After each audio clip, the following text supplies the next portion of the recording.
One of the main reasons we added the mesh bodies command is to handle the faceted parts we are starting to see from CAD systems. The surfaces of this part have a faceted representation instead of the typical boundary representation used in CAD.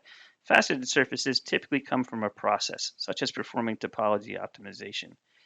Instead of traditional B-rep surfaces, there are triangles shaped like this which support the surfaces.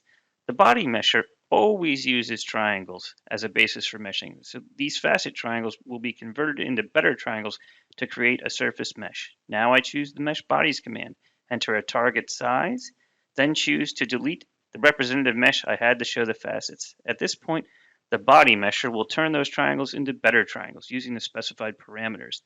In turn, those better triangles are then sent to the tetrahedral mesher to create a high quality tetrahedral mesh.